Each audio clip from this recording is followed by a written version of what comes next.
नमस्कार दोस्तों। जैसा कि आज हम बात करेंगे कि किस तरीके से जो लाल किताब में है वो प्रेडिक्शंस जो है वो बताई जाती हैं और पंडित रूपचंद जोशी जी ने बड़े ही सिंपल तरीके से चीज़ें जो है वो बताई हैं इसमें। तो जैसा कि उन्होंने पहला जो संकेत दिया, पहला भविष्य यानी प्रेडिक्शन करने का तरीका उन्होंने बताया कि बोला कि अगर आपके जीवन में बहुत ही उतार चढ़ाव का समय आपको जानना है या अपने किसी जानकार की कुंडली में आपको जानना है कि उसके जीवन की कौन सी जो समस्या जो है किस समय आने वाली है, तो आपको उनके जो कुंडली के तीसरा घर, 11वां घर, 5वां घर, 9वां और 10वां यानी 3, 5, 9, 10, 11 हाउसेस यानी भावों को आपको देखना है ध्यान से। इन भावों से आप देखिए कि उस व्यक्ति के छोटे होने से बड़े होने तक की बड़ी बड़ी जो समस्याएं आपको इन 5 घरों की संग्रहों से आपको पता चल जाएगी। छोटे भाई के जन्म के बीच की अवधि और माता पिता के संबंध में आवश्यक जानकारी आपको सभी जो उसके फैमिली के जो भी मेन इवेंट्स हैं वो आपको इन घरों से पता चल जाएगा। दूसरा उन्होंने बोला है कि अगर थर्ड में यानी कि तीसरे भाव में कोई ग्रह हो तो छोटे भाई का जब भी जन्म होगा तो वो उसी समय से उस व्यक्ति पर जो है प्रभावी होना शुरू हो जाएगा। जैसे कि मान लीजिए कि थर्ड हाउस में मंगल लिखा है आपके और आपके छोटा भाई जो है वो समझ लीजिए उसका बर्थ हुआ है, तो जिस दिन से उसका बर्थ हुआ है उस दिन से ही वो आपको इम्पैक्ट देना शुरू कर देगा। 9th हाउस में बोला गया है कि शनि, राहु और केतु हो तो आपका जब बच्चा जन्म लेगा उसी समय से ही जो बच्चे का फादर है जिसकी ये कुंडली है उसकी ज़िंदगी में बदलाव आना शुरू हो जाता है और ये बदलाव अच्छा नहीं होता, ये अशुभ होता है। इसी तरीके से 5th हाउस के लिए बोला गया है कि पंचम में अगर 5वें हाउस में अगर राहु, केतु और शनि हो और 8वें घर में उनका कोई शत्रु ग्रह बैठ जाए तो दुख दर्द उस व्यक्ति के कई गुना जो है तकलीफ़ें, परेशानियां, मुसीबतें कई गुना बढ़ जाती हैं। ऐसे में किया क्या जाए कि 11वें हाउस में जो ग्रह होगा वो ग्रह भी जो है आप मानिए कि ये जो 5 और 8 की युति ग्रह बना रहे हैं उसके बाद वो 11वें में जाके जो कोई उनका दुश्मन ग्रह और मिल गया तो व्यक्ति की ज़िंदगी बर्बाद हो सकती है। वो बहुत ही समझ लीजिए चक्रव्यूह में फंसने वाला है। इसके बाद बोला गया कि पंडित जी ने बोला कि यदि 9वें घर में शुभ ग्रह हो और दूसरा घर खाली हो तो इससे उसको कभी भी कोई बेनिफिट नहीं होता, क्योंकि 9th हाउस जो है वो भाग्य का, सौभाग्य का घर है। तो यहाँ पे जो है वो भाग्य का महासागर बोला गया है जिससे कि आपकी सौभाग्य के बादल यानी कि उठते हैं और वो जाकर सेकंड हाउस को पर्वत बोला गया है। तो वहाँ पे उस बादलों का जब गिरना होता है तो वहाँ से कोई बरसात नहीं होती। तो इट मीन्स कि जब वहाँ पे कोई प्लैनेट होगा तभी वहाँ पे बारिश जो होगी तभी उसका फ़ायदा आपको मिलेगा। 10वें हाउस के लिए यानी 10th हाउस के लिए बोला गया है कि ये जो हमारे कर्मों का लेखा जोखा है ये उसकी एक बही खाता है। ये हमारी अकाउंट बुक है कि आपने ज़िंदगी में पीछे और आगे यानी कि प्रारब्ध में क्या कर्म किए हैं और इस जन्म में क्या कर्म करने वाले हैं उसका सारा हिसाब किताब इसी 10th हाउस में आप देख सकते हैं। आपका कर्म भाग्य पिछले जन्म में कितने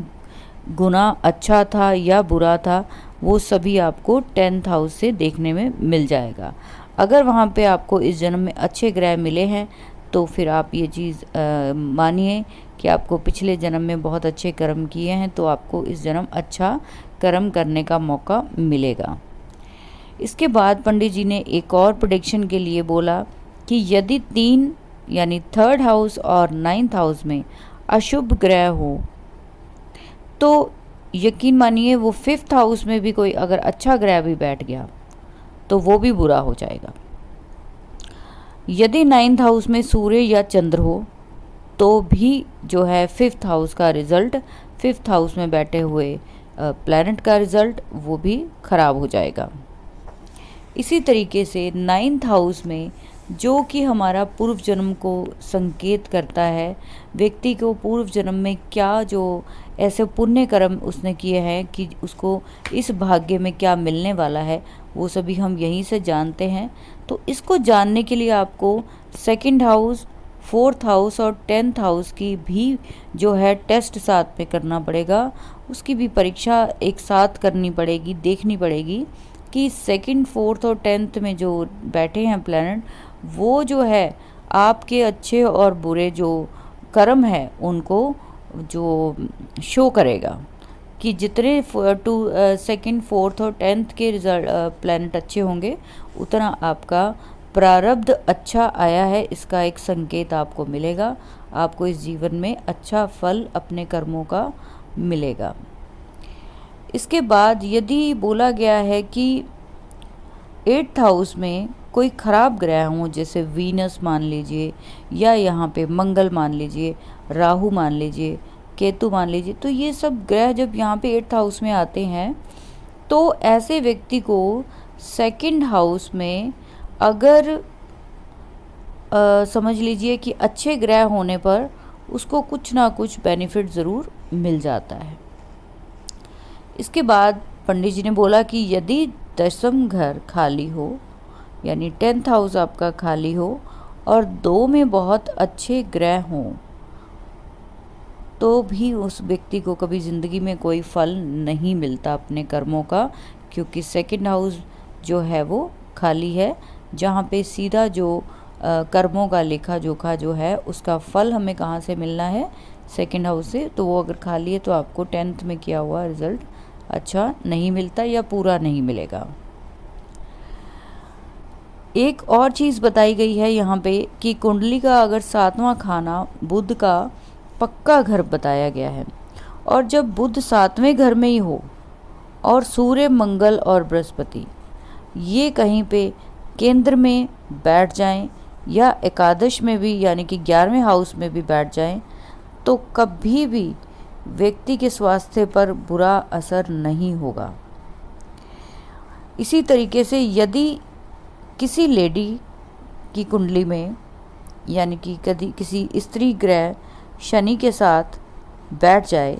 तो एक ही भाव में हो शनि भी, और वो फीमेल जो प्लैनेट है जैसे कि चंद्रमा और शुक्र, ये भी जो है वो शनि के साथ एक ही भाव में बैठ जाए या फिर नियम के अनुसार दृष्टि से भी देखते हों तो भी जो है जो जिस पर दृष्टि पड़ रही है शनि उसे बर्बाद कर देगा, वो पीड़ित हो जाएगा। जब तक भी आपको कोई तकलीफ़ ना हो, स्वग्रही, उच्च ग्रही, पक्के घर वाले ग्रह शुभ कारक होते ही हैं। जब तक आपको ज़रूरत ना हो तब तक ग्रहों के उपाय या छेड़ाखानी उनकी नहीं करनी चाहिए। पंडित जी ने बोला कि सप्तम का मंगल जो है वो संपत्ति कारक है, यानी कि ऐसे व्यक्ति के पास बहुत सारी संपत्ति होती है, लेकिन इसके साथ ही एक शर्त बताई गई कि अगर उसके अगले घर में बुध है तो फिर देखिए कि उस व्यक्ति की ज़िंदगी में बार बार अड़चनें आएंगी और उसकी ज़िंदगी में बार बार रुकावटें आने से उसके काम रुक जाएंगे। अष्टम का जो ग्रह होता है वो पंडित जी ने बहुत उसको इम्पोर्टेंट दी है कि अष्टम का ग्रह जो है वो पीछे मुड़कर द्वितीय को देखता है, यानी कि 2nd हाउस को देखता है। यदि यहाँ पे कोई ग्रह नहीं है तो बहुत अच्छा है, अगर वो है तो आप देखिए वो 2nd हाउस पे आपके असर डालता है। और इसी के साथ यदि 11वें हाउस में अगर कहीं 8वें हाउस के ग्रह के दुश्मन बैठ जाए और वो दुश्मन भी हो तो भी जो यानी कि इनका कहने का मतलब ये है कि कभी भी 11th हाउस में अष्टम हाउस के शत्रु भी हुए तो भी जो है उनका कोई कुछ बिगाड़ नहीं सकता है। ये जो ग्रह है वो कभी भी नुकसान नहीं देते हैं, यानी कि एकादश को जो है वो व्यक्ति के पाँव माना गया है। तो जैसे ही जातक अपनी जो गतिविधियां जो है वो सतर्क रहता है हमेशा, जब भी अष्टम में बुरा ग्रह आता है तो व्यक्ति बहुत सतर्क हो जाता है, और कहीं यहाँ पे जो आपके 8th का कोई दुश्मन ग्रह भी बैठ गया तब भी वो हमेशा अलर्ट रहता है, कुछ बुरा नहीं होने देता। 2, 8, 6, 12 और 11वां भाव के हमेशा से एक साथ ही परीक्षा करनी चाहिए, यानी कि आप कभी भी कोई भी प्रेडिक्शन करें, पंडित जी ने बोला कि ये जो 4 घर हैं इनको एक साथ लेकर ही चलें, क्योंकि ये अलग नहीं है, ये एक तरह से एक ग्रुप की तरह काम करता है। लाल किताब में छठे घर को पाताल कहा गया है, आज के टाइम में इसको बेसमेंट बोलेंगे। यहाँ पे जो समझ लीजिए इस हाउस की बहुत सारी ऐसी अदृश्य शक्तियाँ या फिर पावर्स हैं जो कि 8वें घर को प्रभावित करती हैं। छठा और 8वां घर मिलकर ही जो है एक रहस्यमयी दुनिया बनाता है। ये दोनों मिलकर किसी भी व्यक्ति की बिना किसी, समझ लीजिए कि वो ऐसी विपत्ति उसके ज़िंदगी में खड़ी कर देता है कि वो पर्सन खुद ही अपनी मुसीबत में बहुत बुरी तरीके से फंस जाता है। किसमें? या तो बीमारी में, दुर्घटना में, अपयश में यानी कि कोर्ट कचहरी में, और लिटिगेशन में। आप समझ लीजिए हर तरीके की मुसीबत में फंस जाता है जब छठे हाउस का और 8वें घर का कनेक्शन हो जाता है। अब देखिए कि यदि छठे और 8वें के घर में दोनों में ही दुष्ट ग्रह बैठ गए तो फिर उनकी दुष्टता या उसकी जो पावर है तंग करने की व्यक्ति को या फिर उसकी परेशानी बढ़ाने की 10 गुना बढ़ जाती है। छठे और 8वें घर के लिए लाल किताब में बोला गया है कि ये दोनों घर मिलकर 11वें हाउस के जो रिज़ल्ट हैं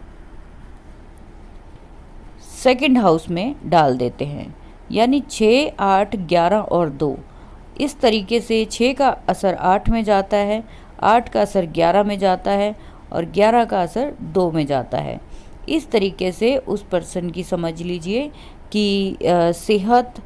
और मुसीबत, जो पैसा, सब कुछ जो है वो बर्बाद होने लगता है। इसी तरीके से अगर 8वें और 12वें घर में शत्रु ग्रह होते हुए भी यदि सेकंड हाउस में कोई अच्छा ग्रह आ गया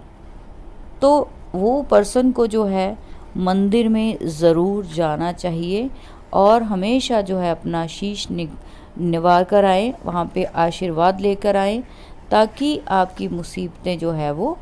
टलती रहें। तो इस तरीके से मैंने अभी बहुत थोड़ी सी प्रेडिक्शन आपको बताई हैं जो कि लाल किताब में बड़े अच्छे तरीके से पंडित जी ने समझाई है। मुझे उम्मीद है आपको अच्छी लगी होगी, और अगर आप ऐसे ही टॉपिक और